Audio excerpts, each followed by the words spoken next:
Michelle Marks, Chancellor of the University of Colorado, Denver. I'm delighted to introduce our first ever systems panel at the P3.edu conference. And let's just jump right in and let me get started by asking our three amazing panelists to give brief introductions of themselves and to describe the makeup of their systems. Fela, would you like to go first? Thank you to the colleagues at George Mason University and the University of Colorado, Denver for hosting this event. I'm delighted to be here joined by colleagues that I esteem, Michelle, who I've known for a while, and Dan, and learning from Lesa too. And I'm the Chancellor from the City University of New York. It's a system of 25 campuses, the third largest university system in the US and the largest that's urban based. It's one system where you can go from getting your GED in one campus of the system to getting a law or a medical or a professional degree in one of our professional schools. So we have community colleges, four-year colleges, and professional and graduate colleges in our system. We have about 275,000 students who are attending credit courses, and we have another 225,000 students that come to us to participate in continuing education type courses. An extremely diverse student body representing the city of New York. About 30% of our students are Hispanic, about 25% of our students are Black, another 23% are white, and then another 21% Asian or Pacific Islander. The median household income for our students is about $40,000 a year. Half of our students are first generation college students, and 11 of our campuses are Hispanic serving institutions. So we have a campus in every borough of New York, and very, very proud of being an engine of social mobility for New Yorkers for many, many decades. Thank you, very impressive. Lesa, it's so nice to have you with us. Would you introduce yourself and your system? Thanks, Michelle. It's great to be here. I'm looking forward to learning from my colleagues in higher ed today, my fellow system chancellors. By way of introduction, I am entering my fourth year as Chancellor of the University of North Texas System this fall, and after spending 33 years in NASA. So in our system, we have three unique and different universities. Our University of North Texas in Denton is a Carnegie Tier 1 university, which that means it's really focused on the top level of research activity. We're working on developing the creative leaders of the future there, and it's a minority serving and Hispanic serving institution. Our Health Science Center in Fort Worth is a premier graduate health care provider. It is the top in the nation for the Doctor of Osteopathic Medicine.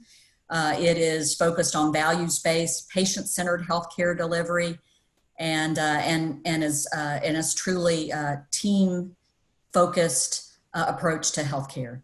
Our UNT Dallas is located in Southern Dallas. It is an urban university and truly a pathway to social mobility.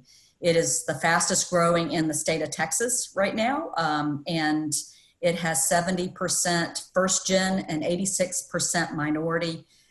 So it is quite an exciting, and it's our youngest of our universities. It's about 10 years old now. So amid this pandemic, I did want to say that our system has had record enrollment, taking our system to now more than 45,000 students and over 11,000 graduates annually. And that plays truly a very dynamic and continuous role in the advancement of our Dallas-Fort Worth region. So glad to be here today. Thanks, Lesa. Happy that you're with us. And Dan, we have all been reading a lot about you and your system since you started your job. So happy that you could be with us today. Introduce yourself and your system. Thanks, very happy to be here. I'm very happy to still be in my job, despite the fact that everybody's reading about what's going on. Pennsylvania State System is 14 universities, 96,000 students, varied in the way that both our system colleagues have described for theirs. Most of ours are teach to the regional comprehensives, teaching to the master's level. We do have one baccalaureate only, or up to the baccalaureate. We do have one research university, Indiana University, in our midst, and we have a historically Black university, in fact, the nation's first historically Black university, Cheney University. The other aspect, I guess, that I would tease out is that I would say about half of our universities, or actually most of our universities are in small towns. I would say half of them are actually rural. And so we have the full range of issues extending from sort of southeast Pennsylvania and the Philadelphia area, where one is dealing with a whole range of kind of urban educational needs and interests to reflections of some of the challenges that rural America faces. So it's a fascinating time. I would say demographically, about 3/4 of our universities come from the lowest 3 economic quintiles, half probably from the lowest half. Demographically, we represent the complexion of the state almost exactly. But it's fascinating insofar as our universities, although they largely recruit from their region, are beginning to reach into Pennsylvania's cities. And you're seeing, that beginning to change the demographic characteristics of some of our rural institutions in ways which have some pretty interesting implications. That's great. Well, we're going to talk partnerships in a few minutes, but I can't resist the opportunity to ask each of you to tell us what's happening right now on your campuses within your system. And this is an incredibly unique time in higher ed, as we all know. Talk to us about your biggest challenges of today, and maybe even how that compares to what you were thinking a year ago and how that might have shifted as of today. And let's go in a different order. Lisa, how about you get us started? Well, let's see, if it was a year ago, I would be going to concerts on campus, face-to-face, going to students' events. Certainly graduations would be in person. It was just quite a different environment, but that is certainly, I don't think I'm different than any of my fellow chancellors here, but certainly not different than any business in America right now. This is quite different than where we've been. We have needed to be very agile and really turn on a dime and really literally overnight move our courses all online. We went to something like 1,500 to 7,700 courses online, I'd say literally overnight. And people say higher ed can't change, but I think we pretty much demonstrated that across the board. And at the same time, we've been really looking at then bringing students back, but spaced much differently than we were before. So it's been about using space differently. And then realizing maybe we want to move some things to permanently remote. And we've changed there as well, and just realized how we can operate quite differently, moving from where everything is virtual to help with our students to telehealth with our MD school and our DO school, and so it's just been quite different. And then learning to do conferences online and like this, quite frankly, everything, even our board is online now. So it's quite different than it was a year ago, but we've discovered that we can do a lot of things this way and it works very effectively. Thank you. And Fela, what about you? New York City, what is different today? Thank you, Michelle. The fall last year was the beginning of my first full year as chancellor, and you were planning to do all the things that you tend to try to do in the first year, and I was also adjusting to not being in a campus, being the chancellor. I've been the president of 2 of our campuses, and I miss that reference that Lisa was making about the campus life and learning how to navigate that while being in the central office. Totally different universe. Now in this fall, particularly New York, having been one of the initial epicenters of the pandemic and beginning in late February. And so I'll tell you that right now there's really 3 things that are foremost in our mind. The first one is safety. I mean, how do we keep the academic momentum? I mean, last year, even with the massive, and we had to turn 50,000 courses from face-to-face to online in 2 weeks, right? But we still graduated the largest graduating class in the history of CUNY, 56,000 graduates last year, right? So this year, safety. How do I keep that academic momentum in a way that my faculty are safe, that my staff is safe, and that the students are safe in a mostly commuting environment, which is, our nature in CUNY makes it maybe a little bit different from most of the stories that people are reading in higher ed that focus on like dorm life and that environment. So that is really, and as everybody knows in this panel, that is learning every day about safety and the virus and how can you do things. So safety. The second part, New York has been hit probably the hardest economically. That has an impact directly on my students. Many of my students work full-time or part-time. The sectors where they were working have been decimated. Hospitality, the restaurant business, a lot of those. So it's how do you help those students stay in track, and how do we become the best partner that the business community and the elected officials can have in bringing the city back, and that's a big concern of ours. And I think one other element, which was probably in my mind last fall, but now even more so, are the fiscal clouds. The effects of COVID on both the state and the city, and this is probably no different for Dan and Lesa, with different numbers, is quite dramatic.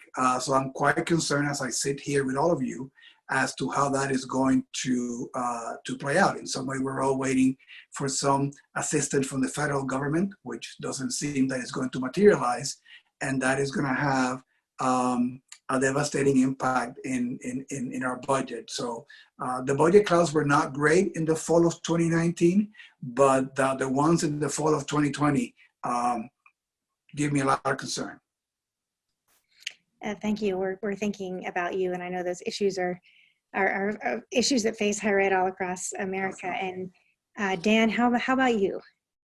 So I'll take it a little bit of a different direction. So in some ways, ditto all of that. I mean, these challenges are sort of, playing themselves out across higher education. And frankly, I've been, I think I evolved. I don't know if my chancellor colleagues have evolved in a similar way from alarmed to, scrambling to, yeah, we can figure this out. And now there's this cadence. And, so I'm not getting cocky either, right? But sort of developing some confidence that, yeah, we have the tools and capabilities to do this. I'm going to go in a slightly different direction, though. Before the pandemic, this system has, as a system, universities are very differently placed within it, but as a system overall, we were in a pretty serious decline. That we had, if we take out our one growth institution, we had down 27% in enrollments over a 10-year period. The state is a relatively weak partner in higher education, 47th in the nation in higher education funding, and so that had put pressure on tuition, which had further driven down enrollment. And enrollments are hard to get in a state like Pennsylvania, which is pretty crowded with higher education. It's like, as in much of the Northeast and the sort of Middle States region, there's a lot of, it's overbuilt. So we had started on this system redesign, which really focused on two things. One of them was financial stabilization. We had a number of our universities in or facing, financial insolvency. But the other, and that's a short-term play, like just let's stabilize where we are. The longer-term play was really, I'm going to call it relevance, right? How do we evolve to meet the very changing needs, not just of our students, but of our communities and of our employers? And that, of course, was the more interesting and much longer-term kind of activity, which focused on student success, student diversity, employer engagement, all those, meeting different needs for different delivery modalities, et cetera. And I'm glad, all I can say is I'm glad we got started on that journey a couple of years ago, because the impact of the pandemic is just accelerated all of those needs, right? And, I'm just, I can't even imagine. The 2-year ramp was really useful, or the 1.5-year ramp, but it's just it's requiring us to accelerate the pace. And of course, the challenges that dealing with the pandemic, and the way that my colleagues have described as well, is really taxing on not just on leaders, but on faculty and staff and on students. And then if you layer all this other transformational work on top of that, there's real concern about how far you can push an organization and its people. However good the cause and however urgent it may be, it's the people that need to do the work. So it's a really interesting balancing act to try to sort of accomplish. Yes, it is an interesting balancing act. And So let's talk partnerships. Tell us, I'm interested in how each of you are thinking about the value of partnerships as you advance your goals within your system, and has any of that thinking changed as a result of the pandemic? And Felo, maybe let's start with you. I mean, two things come to mind. One was a priority that I had coming in as chancellor.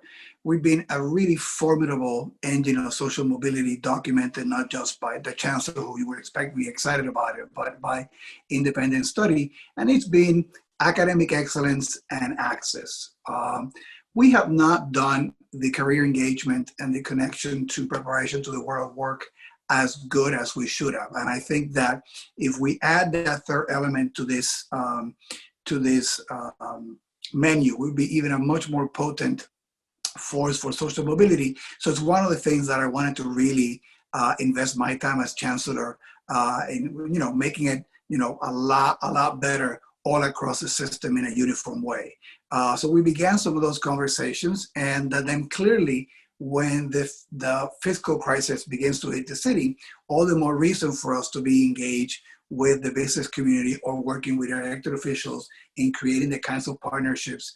Because, CUNY is really the main educational partner for the city.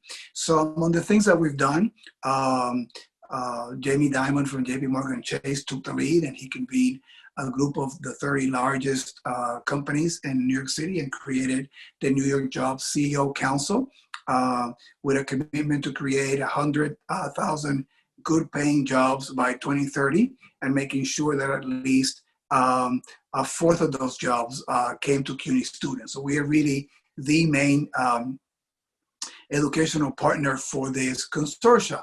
And for us, it's a great opportunity to improve on some of the programs that are really good and solid and have good outcomes and maybe just need to be scaled up, to really maybe leave on the side a lot of programs that are not really connecting students with job prospects or careers, and then having a much more in-depth connection with the business community in creating newer programs, maybe shorter term programs, some credentialing, some different menu of options, particularly through our community colleges, to sort of meet this challenge. So this is something that we were discussing prior to COVID. COVID gave it a very different sense of urgency for the city of New York, where we have higher unemployment and higher problematic fiscal indicators than the rest of the country at this time.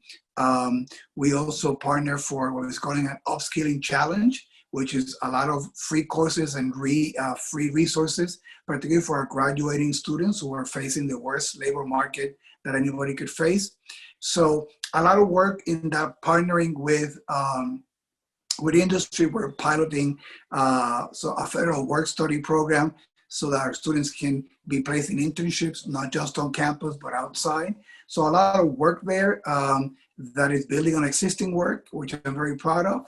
And the last thing that I mentioned, because it's a direct consequence of having participating in this conference in the past, is that based on some of the things I learned from Michelle and many others here in the past, we're taking a totally system-wide assessment of our real estate portfolio to look for ways to monetize it in a way that's consistent with our mission. It might change a little bit as a result of COVID, but it's the first time that we've done that in a comprehensive way. And in part, it came from some of the things we learned from having been at this conference in the past. Well, I have one follow-up question right now, and you're doing so many exciting things. On the JP Morgan Chase partnership, creating 100,000 jobs, I mean, that's huge. What is that partnership? What did they bring to the table, and what are you all bringing to the table? So, I mean, we're just getting started, right? But the Jobs Council is an independent nonprofit created, based on I think fees paid by all the companies. The money from those fees is going to be used to create curriculum, to create fellowships, to create partnership. Right now, we're working with them in mapping, working with their directors from HR, some of the areas with the highest need existing right now here in New York. And we're taking that map and we're taking it to our campuses And where we have things that are working, trying to feed those students quickly there. And if not, to maybe generate some micro-credentials, some short-term programs that can meet that need. That level of interaction between business and higher ed, as many of you know, happens in some programs very well, and it's sporadic, right? I think that we have an opportunity to do it in a much more systematic way, and to highlight some areas where we need to do work. So that's one area in which we immediately jump to do that mapping on their side, and then we're now working on creating the courses to match that demand. Absolutely incredible. I hope you'll come back next year at the P3 conference and tell us how it's going. That's It's a really deal. a national model at scale. Lisa, what's happening with partnerships on your campuses? Well, I echo that that partnerships are now more important than ever before. I mean, if they were important before, they're even more so. And very much we're following the model that JP Morgan Chase is establishing in New York, and trying to do similar things in Dallas. We are very much focused. The partnerships are really key in building the workforce today, but and immediately with some of the economic recovery that we're focused on, but certainly the workforce of tomorrow and what we're trying to build. Dallas-Fort Worth is certainly one of probably the highest in the country for job growth, and so we have to be more connected than ever to our partners, to companies, to make sure that we're delivering on what is needed there. And experiential learning is really fundamental to that. Making sure that we have these internships lined up, that these pathways lined up. Also partnerships in delivering kind of these key reskilling areas, in things like data analytics and the hybrid jobs, the things that have grown the most in the last decade, I mean, by far, things like digital marketing, data analytics, those kind of things are just skyrocketing and able to have some of that digital base to almost everything we do. So some of that can be reached through these partnerships. We've got some great partnership now with Coursera on doing completion degrees and having stackable credentials that factor in some of those retooling, reskilling kind of areas, like in the digital area, in the Google certificates kind of area, those things. But in the same way, we've been focused very much on grow your own pathways, and with our UNT Dallas being very much an urban university with focused on key urban needs in Dallas, things like mental health, public health, bilingual teachers, and really delivering on that. It's all about partnerships. We have partnerships with the ISD K through 12, Dallas ISD. We have partnerships with Dallas Community College, now called Dallas College, and then following through with those with DISD itself. So it's a grow your own teacher and get those students in high school, get an associate's degree with the community college by the time they graduate. We complete the teaching at our UNT Dallas location, and then they feed right back with an employer in Dallas ISD. So that's a pretty nice pathway that we've developed. We're doing the same thing from a public health standpoint with DISD, with Dallas College, with Baylor Scott and White, with Dallas County Health and Human Services, and really delivering on those kind of pathways that we need. And that's just some examples. There's partnerships that we have, all across the board in developing the workforce with the skill base that so many of our companies in the area need. Wow, that sounds fantastic. Dan, what are you up to these days? Yeah, so very, resonant with what colleagues have said. Most of the work, honestly, is done at the university level where there's just a whole lot going on. I guess what's interesting to me is I'm seeing partnerships drift from things that the administration controlled, back office stuff, facilities management, how we manage, cogen facilities, et cetera, into front office stuff like academic programming and delivery modalities. And so, and of course, as it moves into the front office, it gets harder because of the culture and the way our universities are organized and the culture of universities, et cetera. And the role that our faculty play in determining credentialing work that the university does. so I want to just a couple of choice points from each of those areas. And in the back office side, I guess, some really interesting work to the sort of facilities management. How to monetize space and real estate, and complicated because it turns out the state owns all these things, and so selling and doing other things with stuff that the state owns is interesting experience. But there's, Cheney University, HBCU, is doing some fabulous work. And the idea is to bring commercial and not-for-profit partners onto campus to do their work, to use their buildings, to use their real estate, but then to also provide internship opportunities for the students. Right, so you're doing two things at once. You're monetizing the asset and you're building experiential learning opportunities. And so they're trying to gather the partnerships in a way that actually narrowly focus in the areas where Cheney is focused as an academic entity. So that's really cool. And they're making some progress, which is kind of neat to see. So that's kind of where the back office work is supplementing the kind of front. And on the front office side, a lot of stuff going on in the working closely with the business community in high demand areas. We're working in 4 different regions of the state in 6 different high demand occupation areas. And the idea there, and very similar, I imagine, to what's happening in Texas and in New York, is to actually get the business community to define the competencies and skill sets they need from people going into those high demand roles. And then we can build the credentials to meet those needs, right? And the idea in that partnership, and I imagine it's common across it, is that through employer engagement, you're pulling students through the pipeline as opposed to pushing them through the pipeline. So it introduces a dynamic, and of course, and creates an opportunity to work in different ways with industry. That's cool. The second area I wanted to mention is that, as we begin to think about different delivery modalities and how do you expand in an online market where there's increasing demand for online, and our anticipation is, and I'll be interested to hear from colleagues, that after the pandemic, growth in online has been, going on for over a decade. Decline in sort of demand for traditional residential has been going on for over a decade. I expect those trend lines to accelerate. And so, it requires folks like us who are a little bit behind the curve in online to say, okay, how do you get into an online market? We've got some footprint, but there's obviously a lot more to do.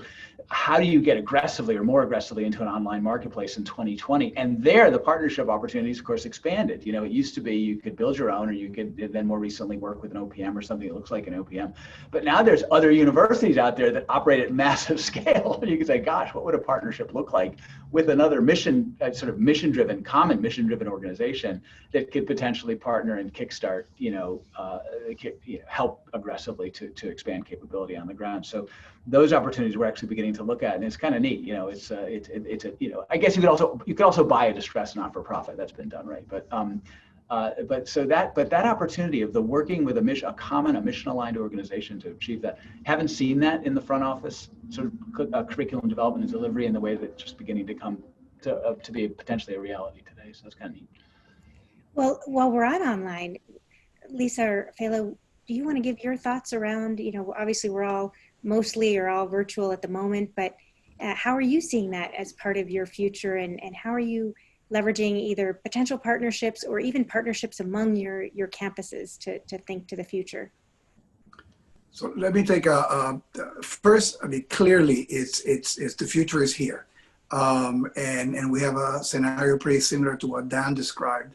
And for me, there's 2 things that I think are really important moving forward. Right, is that whenever we manage the science part of this, right, a vaccine or better treatment, and we all feel safer about being back into spaces in a way that we used to do it before. What I'd like to see is really a robust menu of options for all the different stakeholders that I have on my campuses, right? For that student that actually really wants to be on a campus, even if it's commuter for the face-to-face, that we have the best one available. For the one that, because of the flexibility or because of their work hours or because they're shyer and they enjoy more the online experience, that which we didn't have in the past. We had really a limited menu. And what I'm hoping results out of this is really that we meet the student more where their learning styles and their learning needs are, right? And I think that'd be, and in a system as large as ours, that would be no insignificant major accomplishment. The other thing that I'm loving about this moment, which actually was a priority of mine when I started, is that we are in universities and we don't talk much about teaching. And the whole conversion to online has given pedagogy and how we teach and how people learn a different pedestal in higher ed that they didn't have before, right? And I laugh at some of the people that bring complaints, right? I said, well, we had people that were sucky teachers face-to-face before, right? And there were complaints about that. Right now, the focus is, can people really teach well online? And for me, what I hope is the takeaway that continues is that emphasis on pedagogy, because that's one ticket of student success that often doesn't get mentioned in the conversation about student success. And for me, it's to the core of what universities do. So for me, that has been a really added value, that we're focusing on how to teach better and how those students learn. And I hope that we continue to take that in whatever more mixed modalities we bring in to the new normal. Sounds great. Well, Lisa, did you want to comment on that as well? No, I was going to echo what was already said. I mean, essentially, online is a fundamental part of, I mean, it is part of the key part of our future, and it is about accessibility. It is about making sure that different students need to, you know, there are certainly those that are going to be residential students, and I think that is going to go for the future as well.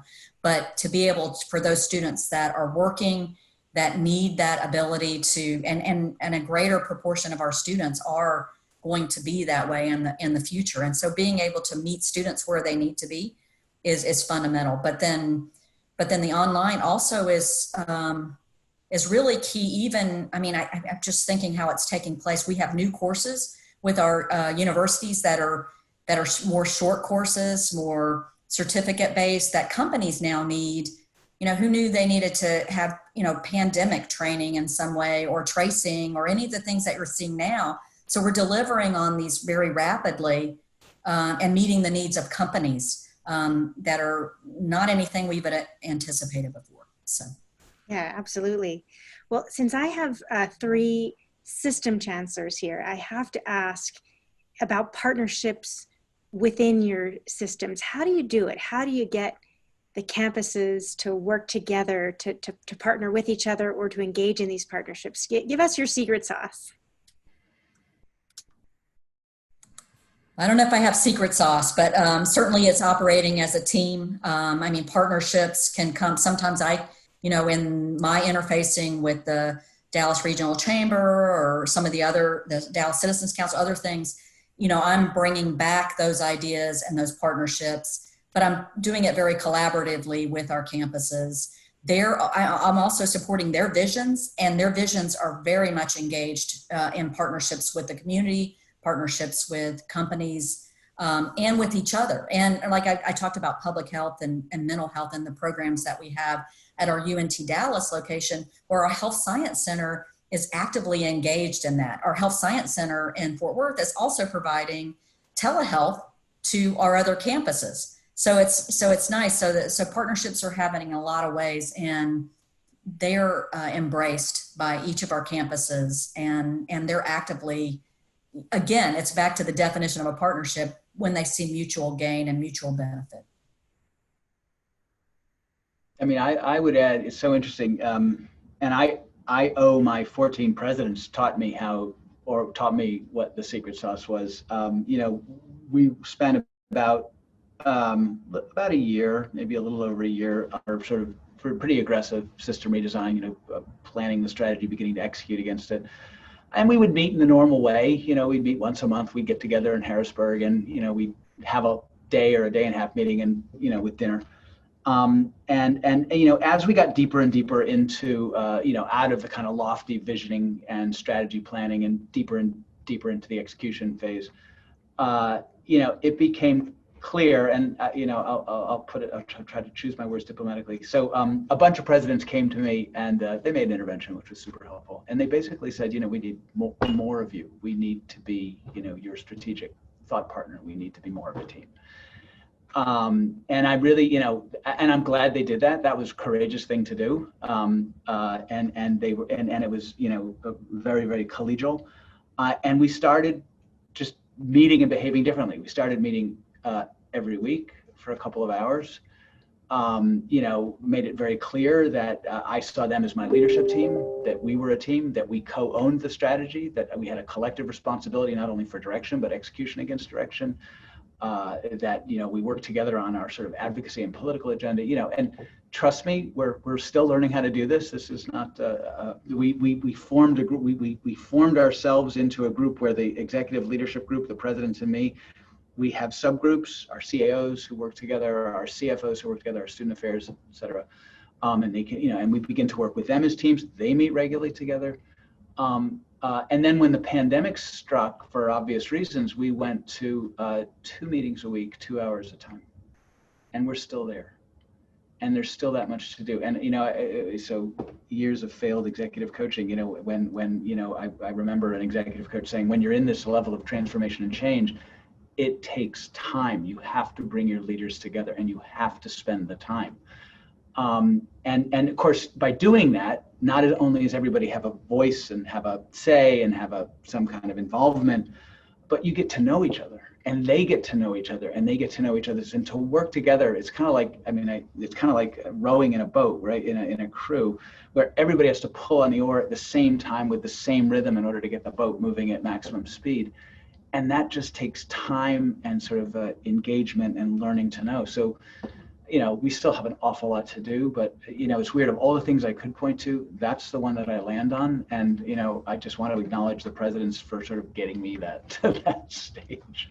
Wow. It seems like you guys have been a lot. That's great, Dan. Phalo, a year in, and you've been both the president and now the chancellor. Your perspective on this? And I was going to say, it's interesting, right, listening to both Lesa and Dan.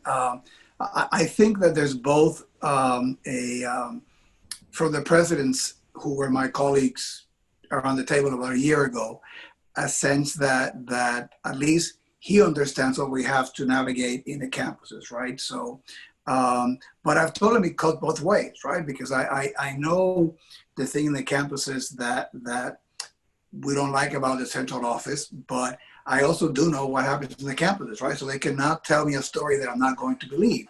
And what I've told the team in the central office, and I've been putting together a really remarkable group of colleagues in this past year, is that we need to add value every day.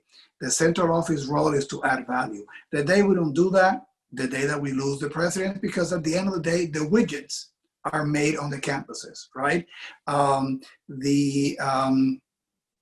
People don't, we might like, but people on the street don't know CUNY or Penn State. They know the individual campuses, right? They know Hunter, they know Queens, they know BMCC. So I told my team, we need to deliver value for the presidents. The other thing that has been just, I think, fortunate is that last year, I think all I did was to select presidents. We brought in 7 new presidents and I have 3 interim ones. I felt that my entire year was COVID and job interviews virtually with candidates, but it allows me to set the tone. I began getting them to work as a group together. I said, one of the strengths of this solitary jobs is sometimes having colleagues that you can talk to and have. I've encouraged by chance, 4 of the 5 new presidents in the Borough of Queens are new. I said, think differently. Think as if Queens was a separate borough, what would you do together in terms of integrating what you do? So those are some of the things so I think that I've been in a very unique situation of coming from within the system and having them sort of know me, you know, with all the good and bad that brings, but also the chance that, you know, we have 3 more searches going on. In 2-3 years, I'm pretty going to have pretty much a new group of presidents, and that mark about the key to collaborate and how they want them to think about that in a purposeful way and create, for example, joint degrees, which we've never had, you know, things like that will better serve our students. I hope that it will begin to sort of shape what our system look like for decades into the future. That's great. Wow. 3 interesting stories. Well, we only have a couple minutes left, so I'm going to ask for a lightning round, 30 seconds or less for each of you. And the question is, in 2025, 5 years from now, if your partnerships that you have in place that you're working on work out, what's something about your system that looks different than it does today? Lisa? Oh goodness, there's lightning round. That's hard. Well, first of all, we'll be just embracing entrepreneurial mindsets. We're actively working with partnerships around business incubators and startups at every single one of our universities, and we'll be seeing tremendous success for those. We'll see a lot of new startups. We'll see a lot of exciting, you'll feel that mindset more so than we're doing now, and that's exciting. And one other thing that I want to mention in the lightning round is around this partnership, something called Dallas Thrives, that we're doing with DISD, with Commit partnership with our universities, foundations, and companies. And it really pulls on my heart and inner purpose. But it is truly, it is focused on our shared North Star that will double the living wage in a single generation in Dallas County. And Dallas County is the 8th most populous in the US, second in Texas. So it is a really big deal. And I want to see progress towards that goal by that time frame. That's amazing. Philo, lightning round. Well, I would hope that in 5 years you would have seen that the CUNY continues to be the country's best system in any measure of social mobility, and is doing that now because as an added ingredient to the secret sauce, the career connection of our students in terms of thinking about that since the moment they come in, being part of the curriculum of all our courses, having internships and experience that help them think about what the options are, connecting with industry, that is incredibly more robust, and it becomes a signature, and that the CUNY brand, because everybody is teaching a lot better, is a much more solid brand in New York City and online. Fantastic. And Dan, wrap us up. I would say 2025, 26 will be right at the peak of the demographic growth that we're expecting, and right at the edge of the cliff. And we will be growing, and we'll be prepared to grow into the cliff because we will be the go-to place in Pennsylvania for affordable access to post-secondary education, which acts as a driver of economic development and social mobility. Well, I hope all of you succeed wildly because our country needs this. So thank you so much. It was wonderful to spend today with all of you. Thank you so much for being a part of P3 this year. Thanks, Michelle. Thank you, Michelle. Thanks.